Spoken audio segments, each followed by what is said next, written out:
This is how you find candidates in Clay as a recruiter. So we want to click Find People in the top left-hand corner. And then we've got LinkedIn style filters here on the left-hand side. We can see in the top right-hand corner the total number of results, which is 300 million. As we apply the filters, it's going to narrow this down. So if we're looking for software development candidates, we can put the industry, seniority might be senior, and then similar to software engineer. So we've now got 225,000. We might want to filter further based on location.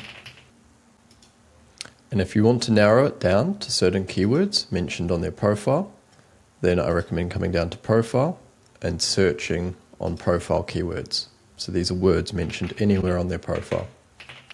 We've now got 8,000 people that are software engineers within software industry who have Python. We can import, so we click continue, import to new table.